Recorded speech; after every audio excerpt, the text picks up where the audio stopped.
Good morning everyone. तो आज है 19 अक्टूबर और आज के इस सेशन में 19 अक्टूबर से बनने वाले सभी महत्वपूर्ण क्वेश्चंस को डिस्कस करेंगे।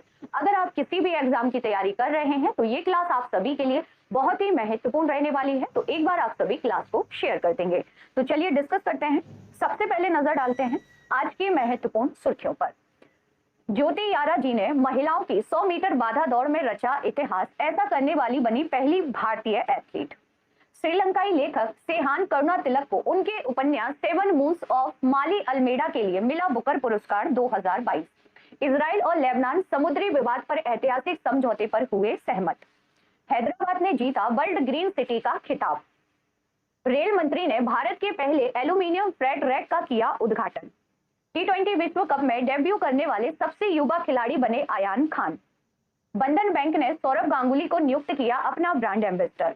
अपूर्व श्रीवास्तव को इस्लामाबाद गणराज्य में भारत के राजदूत के रूप में किया गया नामित। रोजर बिन्नी बने बीसीसीआई के नए अध्यक्ष। उल्फ क्रिस्टनसन चुने गए स्वीडन के नए प्रधानमंत्री। गुजरात में डिफेंस एक्सपो 2022 के 12वें संस्करण का हुआ आगाज। अब डिस्कस कर लेते हैं डिटेल से। तो फर्स्ट क्वेश्चन देखेंगे फ्रेंड्स। पहला क्वेश्चन डिस्कस करेंगे कि भारतीय क्रिकेट कंट्रोल बोर्ड यानी कि बीसीसीआई के नए अध्यक्ष कौन बन गए हैं। तो अब डिस्कस कर लेते हैं बीसीसीआई के बारे में बेसिक इंफॉर्मेशन। तो पहला पॉइंट आप सभी याद रखेंगे, बीसीसीआई की स्थापना कब की गई थी। तो बीसीसीआई की स्थापना की गई थी 1928 में। बीसीसीआई का मुख्यालय कहां पर है फ्रेंड्स। तो मुंबई महाराष्ट्र में है। कहां पर है याद रखेंगे, मुंबई महाराष्ट्र में है। बीसीसीआई के पहले अध्यक्ष कौन थे। बीसीसीआई के पहले अध्यक्ष कौन थे अगर आपसे पूछा जाए तो आंसर होगा R E Grant Govan. R E. Grant Govan जो कि बीसीसीआई के पहले अध्यक्ष थे। बीसीसीआई के नए अध्यक्ष बन गए हैं रोजर बिन्नी।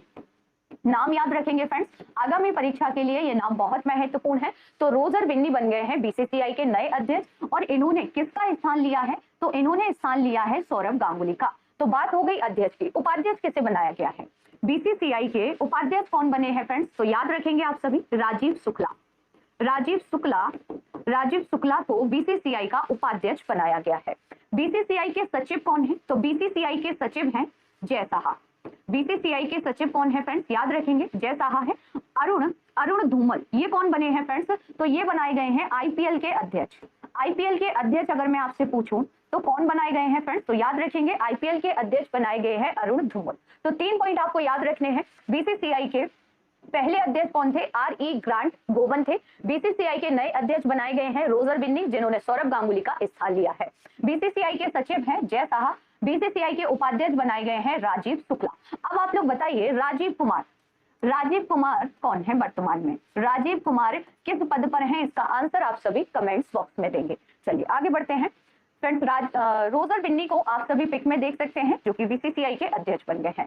फ्रेंड्स हाल ही में बीसीसीआई की 18 अक्टूबर को बैठक हुई है जिसमें कुछ फैसले भी लिए गए हैं। डिस्कस कर लेते हैं एक एक करके। तो भारतीय क्रिकेट कंट्रोल बोर्ड यानी कि बीसीसीआई ने सर्वसहमति से पूर्व भारतीय ऑलराउंडर रोजर बिन्नी को अध्यक्ष बना दिया है। तो ये पॉइंट तो आप सभी को क्लियर हो गया होगा, है ना। सेकंड पॉइंट याद रखेंगे आप सभी कि बीसीसीआई के जो रोजर बिन्नी अध्यक्ष बने हैं ये 36वें अध्यक्ष हैं। ये पॉइंट याद रखेंगे आप सभी। बीसीसीआई की जो बैठक हुई है इसमें एक महत्वपूर्ण निर्णय लिया गया है कि 2023 में पाकिस्तान में होने वाले एशियाई क्रिकेट कप में भाग नहीं लेगा भारत।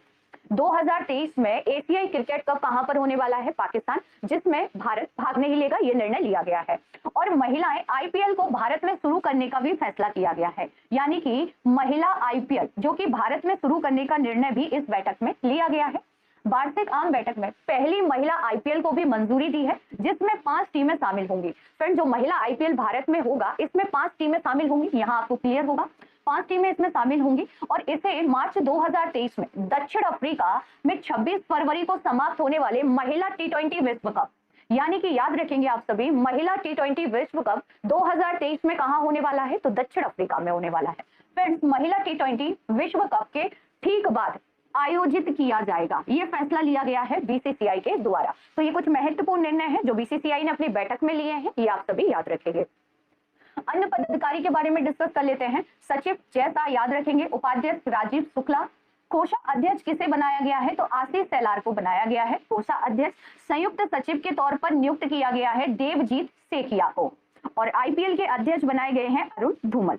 नेक्स्ट क्वेश्चन देखते हैं कि किस देश के लेखक सेहान करुणा तिलक द्वारा रचित उपन्यास, इनका उपन्यास है friends seven moons of Maali Almeida, ने बुकर पुरस्कार 2022 जीता है।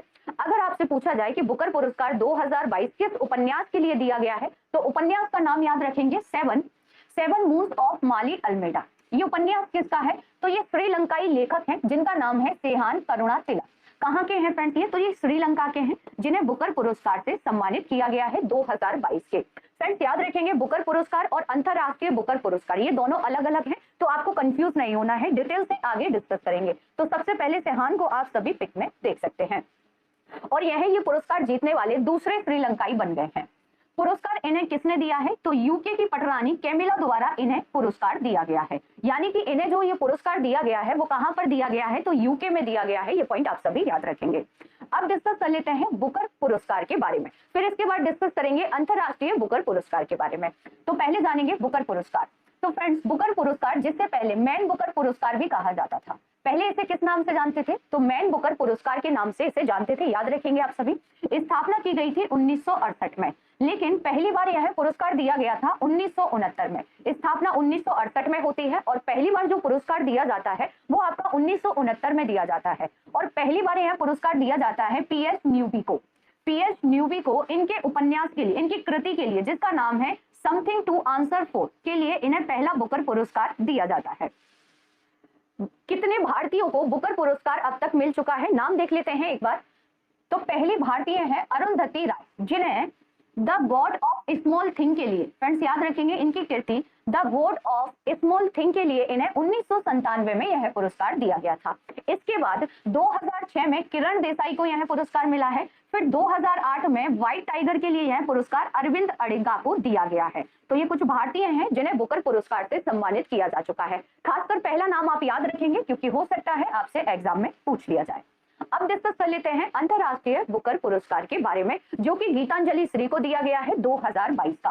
अंतरराष्ट्रीय यानी कि इंटरनेशनल बुकर पुरस्कार 2022 पूछे तो आंसर होगा गीतांजलि। ठीक है, इनका उपन्यास है टॉम ऑफ टेंट, रेत की समाधि के लिए इन्हें 2022 का अंतरराष्ट्रीय बुकर पुरस्कार दिया गया है। और फ्रेंड्स यह हर साल बुकर फाउंडेशन द्वारा दिया जाता है। आगे बढ़ते हैं। अगला क्वेश्चन है कि ज्योति यारा जी ने राष्ट्रीय ओपन एथलेटिक्स चैंपियनशिप में महिलाओं की कितने मीटर बाधा दौड़ में 13 सेकंड में, फ्रेंड्स याद रखेंगे 13 सेकंड से कम समय में पूरी करके नया कीर्तिमान स्थापित किया है। तो फ्रेंड्स इन्होंने 100 मीटर कितनी दौड़, तो याद रखेंगे 100 मीटर दौड़। इन्हें आप सभी पिक में देख सकते हैं। और इनका जो जन्म हुआ था वो कहां पर हुआ था, तो याद रखेंगे आंध्र प्रदेश।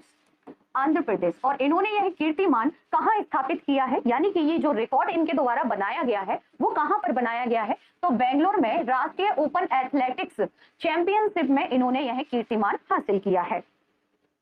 एक एक्स्ट्रा फैक्ट है जो आप सभी याद रखेंगे, रुद्राज पाटिल मिस्र में निशानेबाजी विश्व चैंपियनशिप 2022 में इन्होंने गोल्ड जीत लिया है। इन्होंने कौन सा पदक जीता है फ्रेंड्स, तो याद रखेंगे इन्होंने निशानेबाजी में गोल्ड जीत लिया है। साथ ही पॉइंट याद रखेंगे कि रुद्राज पाटिल इनका संबंध किस खेल से है, तो निशानेबाजी से ये रिलेटेड है। ये पॉइंट भी आप सभी को याद रखना है। अगला क्वेश्चन है कि वर्ल्ड ग्रीन सिटी पुरस्कार 2022 किस भारतीय शहर को प्राप्त हुआ है, तो वर्ल्ड ग्रीन सिटी पुरस्कार 2022 ये किसे दिया गया है, तो ये हैदराबाद को दिया गया है। डिस्कस कर लेते हैं इस पुरस्कार के बारे में फ्रेंड्स। तो हैदराबाद को दक्षिण कोरिया के जेजू में आयोजित international association of horticulture producer 2022 world green city award 2022 में समग्र वर्ल्ड ग्रीन सिटी अवार्ड 2022 और दूसरा living green for economic recovery and inclusive growth श्रेणी में भी यह पुरस्कार हैदराबाद को दिया गया है। अब डिस्कस कर लेते हैं हैदराबाद के बारे में। तो पहला पॉइंट याद रखेंगे, हैदराबाद किसकी राजधानी है, तेलंगाना की राजधानी है फ्रेंड्स। किसकी राजधानी है, तो तेलंगाना की राजधानी है। हैदराबाद किस नदी के किनारे है, तो मूसी नदी के किनारे है। किस नदी के किनारे है, मूसी नदी के किनारे है। और मूसी किसकी सहायक है, मूसी नदी किसकी सहायक है, तो ये कृष्णा नदी की सहायक है। कृष्णा नदी की सहायक है। हैदराबाद को भारतीय संघ में किस ऑपरेशन के द्वारा मिलाया गया था, तो ऑपरेशन का नाम याद रखेंगे ऑपरेशन पोलो। ऑपरेशन पोलो कब चलाया गया था, तो 1948 में ऑपरेशन पोलो चलाया गया था। तो इतनी जानकारी आप सभी हैदराबाद के बारे में याद रखेंगे। एक और पॉइंट है, याद रखेंगे आप सभी कि फॉर्मूला ई रेसिंग की जो मेजबानी है 2023 में हैदराबाद द्वारा की जाएगी। इंदौर के बारे में आप सभी याद रखेंगे, वाटर प्लस शहर, भारत का पहला वाटर प्लस शहर कौन सा है, तो इंदौर है। वाटर प्लस शहर इंदौर है जो कि मध्य प्रदेश में आता है। जबलपुर के बारे में याद रखेंगे, देश का पहला जियोलॉजिकल पार्क कहां पर बनेगा फ्रेंड्स? तो ये जबलपुर में बनेगा। और जबलपुर कहां पर आता है? तो मध्य प्रदेश में आता है। चेन्नई से याद रखेंगे, देश का पहला ड्रोन जो ड्रोन एक्सपो है ना, ये कहां हुआ है? तो ये चेन्नई में हुआ है। और साथ ही में आप सभी को ज्ञात होगा कि देश में पहली बार शतरंज ओलंपियाड की मेजबानी भी चेन्नई के द्वारा की गई थी। बढ़ते हैं आगे, नेक्स्ट क्वेश्चन देखते हैं। उल्फ क्रिस्टरसन किस देश के नए प्रधानमंत्री चुने गए हैं? तो फ्रेंड्स ये प्रधानमंत्री बन गए हैं स्वीडन के। कहां के बन गए हैं? तो स्वीडन के नए प्रधानमंत्री बन गए हैं उल्फ क्रिस्टरसन, जिन्हें आप सभी पिक में देख सकते हैं। अगला क्वेश्चन है कि भारतीय रक्षा कंपनियों को समर्पित 12वां डिफेंस एक्सपो 18 अक्टूबर से 20 अक्टूबर तक कहां होगा? तो फ्रेंड्स 18 अक्टूबर से लेकर 20 अक्टूबर तक जो डिफेंस एक्सपो होगा ना, ये गांधीनगर में होगा। गांधीनगर गुजरात में इसका आयोजन किया जाएगा। और याद रखेंगे ये 12वां डिफेंस एक्सपो है। कौन सा है फ्रेंड्स? तो ये 12वां है। 11वां कहां पर हुआ था? तो 11वां हुआ था लखनऊ में। 11वां डिफेंस एक्सपो कहां पर हुआ था? तो लखनऊ में हुआ था। और ये 12वां है जो कि 20 अक्टूबर तक चलेगा। जान लेते हैं कि ये डिफेंस एक्सपो क्या है। तो फ्रेंड्स यह केंद्रीय रक्षा मंत्रालय द्वारा आयोजित किया जाता है। इसका उद्देश्य क्या है? तो डिफेंस एक्सपो का जो उद्देश्य है ना फ्रेंड्स, तो पहला पॉइंट है कि भारत से रक्षा निर्यात को बढ़ावा देना। सेकंड याद रखेंगे, विदेशी कंपनियों को भारत में रक्षा टाई-अप और व्यापार के अवसर का पता लगाने के लिए आमंत्रित करना, ये इसका प्रमुख उद्देश्य है। 2 साल में यह, यानी कि परंपरागत रूप से हर 2 साल में यह दिल्ली में होता था। पहले ये कहां होता था? तो दिल्ली में होता था। दिल्ली में आयोजन किया जाता था इसका, लेकिन बाद में इसे गोवा 2016, चेन्नई 2018 और लखनऊ 2020 में आयोजित किया गया। फ्रेंड जो गांधीनगर में हो रहा है ना, ये पहले मार्च में होना था। कब होना था? तो ये मार्च में होना था, लेकिन इसे कुछ कारणों की वजह से स्थगित कर दिया गया था, जो कि अब हो रहा है जाके अक्टूबर में।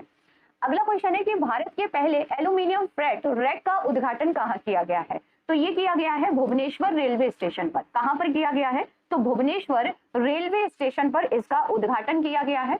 उद्घाटन किसने किया है? तो रेल मंत्री अश्वनी वैष्णव के द्वारा किया गया है। किसके द्वारा? अश्वनी वैष्णव के द्वारा किया गया है। फ्रेट रैक का नाम क्या है? तो 61 BOBRNHSM फर्स्ट इसका नाम है। याद रखेंगे, पूछा जा सकता है कि 61 खबरों में रहा, ये क्या है? तो याद रखेंगे ये फ्रेट रैक है। किसके? एल्यूमिनियम के। इनका डिजाइन किसने तैयार किया है या इन्हें विकसित किसने किया है? तो RDSO और हिंडाल्को बेस्को बैगन के सहयोग से इन्हें डिजाइन और विकसित किया गया है। नेक्स्ट क्वेश्चन है कि इजराइल और किस देश के बीच हाल ही में समुद्री विवाद पर समझौता हुआ है? तो फ्रेंड्स इजराइल और लेबनान के बीच काफी समय से समुद्री विवाद चला आ रहा था, जब से इजराइल की स्थापना हुई थी तब से लेकर। लेकिन अमेरिका के सहयोग से, किस देश के सहयोग से? तो अमेरिका के सहयोग से इस विवाद को सुलझा दिया गया है। यानी कि लेबनान और इजराइल के बीच जो सीमा विवाद था ना, इसे सुलझा दिया गया है। तो आंसर क्या होगा? आंसर होगा ऑप्शन बी, लेबनान। बढ़ते हैं आगे, डिस्कस कर लेते हैं लेबनान के बारे में। तो बैरूत किसकी राजधानी है? लेबनान की है। याद रखेंगे आप सभी। लेबनान की मुद्रा को कहते हैं लेबनानी पाउंड। लेबनान के वर्तमान में प्रेसिडेंट कौन है? तो मिशेल आउन है। इनका नाम याद रखेंगे क्योंकि लेबनान सुर्खियों में है, तो हो सकता है मुद्रा या राजधानी आपसे पूछ ली जाए। मैप में देख लेते हैं कि लेबनान कहां पर स्थित है। तो फ्रेंड्स आपको यहाँ पर देखने को मिलेगा लेबनान, और ये है इजराइल। अगर मैं आपसे पूछूं क्या मेडिटेरियन सी से लेबनान की सीमा लगती है फ्रेंड्स, तो आपका आंसर होगा हाँ। याद रखेंगे ये है मेडिटेरियन सी, जिससे लेबनान और इजराइल दोनों की सीमा लगती है। यहाँ पर आपको देखने को मिलेगा डेड सी। डेड सी से दो देश सीमा बनाते हैं, एक है आपका इजराइल और दूसरा है जॉर्डन। अब आप लोगों को बताना है कि जॉर्डन की राजधानी क्या है। जॉर्डन की राजधानी क्या है, इसका आंसर आप सभी मुझे कमेंट्स बॉक्स में देंगे। नेक्स्ट क्वेश्चन देखेंगे, स्लोवाक गणराज्य यानी कि स्लोवाकिया भारत के राजदूत के रूप में किसे नामित किया गया है? तो फ्रेंड्स स्लोवाक गणराज्य में भारत की नई राजदूत बनी है अपूर्व श्रीवास्तव। किसे बनाया गया है? तो याद रखेंगे अपूर्व श्रीवास्तव को भारत का राजदूत बनाया गया है। कहां पर? स्लोवाकिया में। सीवी जॉर्ज ये जापान में भारत के राजदूत बने हैं। कहां पर? जापान में। प्रणब वर्मा बने हैं बांग्लादेश में।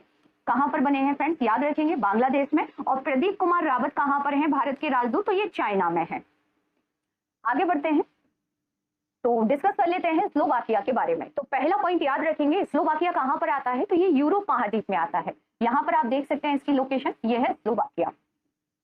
स्लोवाकिया की जो राजधानी है वो ब्रातिस्लावा है। राष्ट्रपति जुजान है, मुद्रा यूरो है और राजभाषा है यहाँ की स्लोवाक। तो ये पॉइंट आप सभी स्लोवाकिया के बारे में याद रखेंगे। अगला क्वेश्चन है कि T20 विश्व कप में डेब्यू करने वाले सबसे युवा खिलाड़ी कौन बन गए हैं? तो फ्रेंड्स सबसे युवा खिलाड़ी बन गए हैं अयान खान, और ये कहाँ के हैं? तो ये ऑलराउंडर हैं यूएई के, यानी कि संयुक्त अरब अमीरात के ये खिलाड़ी हैं और ये क्रिकेटर खिलाड़ी हैं। इन्होंने किसका रिकॉर्ड तोड़ दिया है? तो मोहम्मद अमीर जो कि पाकिस्तान के क्रिकेट खिलाड़ी हैं, इनका रिकॉर्ड इन्होंने तोड़ दिया है। सुनील छेत्री के बारे में याद रखेंगे, ये भारत के फुटबॉल खिलाड़ी हैं, भारत के फुटबॉल खिलाड़ी हैं जो कि इस समय काफी प्रसिद्ध है। आगे बढ़ते हैं। नेक्स्ट क्वेश्चन है कि बंधन बैंक के ब्रांड एम्बेसडर कौन बन गए हैं? तो बंधन बैंक के ब्रांड एम्बेसडर बनाए गए हैं सौरभ गांगुली। बंधन बैंक के बारे में याद रखेंगे, बंधन बैंक की स्थापना 2001 में की गई थी। बंधन बैंक के वर्तमान में सीईओ चंद्रशेखर घोष, और बंधन बैंक का जो मुख्यालय है वो कहां पर है? तो कोलकाता में है।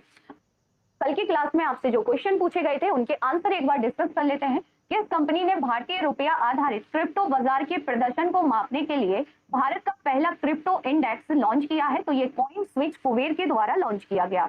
रानीपुर वन विहार कहां पर है? तो ये उत्तर प्रदेश में है, और इससे टाइगर रिजर्व बनाने की घोषणा उत्तर प्रदेश सरकार द्वारा की गई है, इसलिए यह सुर्खियों में है। हड़प्पा स्थल दैमाबाद निम्नलिखित में से किस नदी के तट पर है? तो ये प्रभा नदी के तट पर है, जो कि गोदावरी की सहायक है। किसकी सहायक है फ्रेंड्स? तो याद रखेंगे यह नदी गोदावरी की सहायक नदी है। भारत के संविधान के किस अनुच्छेद के अंतर्गत भारत का उच्चतम न्यायालय नागरिकों के मौलिक मूल अधिकारों के प्रवर्तन के लिए विभिन्न रिट जारी करने का अधिकार रखता है फ्रेंड्स? तो आर्टिकल 32 के तहत। अब आप लोगों के लिए कुछ क्वेश्चन हैं जिनके आंसर आप सभी को देने हैं कमेंट्स बॉक्स में। भारतीय वायुसेना में शामिल किए गए पहले made in India light combat helicopter का क्या नाम है? अगला क्वेश्चन है कि T20 में 11,000 रन बनाने वाले पहले भारतीय क्रिकेटर कौन बन गए हैं? नेक्स्ट क्वेश्चन है कि किसने गोरिल्ला युद्ध के तरीकों की शुरुआत की थी? नेक्स्ट एंड लास्ट क्वेश्चन है कि 1761 की पानीपत की तीसरी लड़ाई में कौन पराजित हुआ? तो फ्रेंड्स इन सभी के आंसर आप सभी को देने हैं कमेंट्स बॉक्स में। आज का ये सेशन आप सभी को कैसा लगा कमेंट्स बॉक्स में जरूर बताइएगा। अगर क्लास अच्छी लगी हो तो क्लास को ज्यादा से ज्यादा शेयर कीजिएगा, लाइक कीजिएगा और चैनल को सब्सक्राइब जरूर कर लीजिएगा, जिससे आने वाली क्लास का नोटिफिकेशन आप सभी को सबसे पहले मिल जाएगा। तो मिलते हैं नेक्स्ट क्लास में, तब तक के लिए थैंक यू सो मच।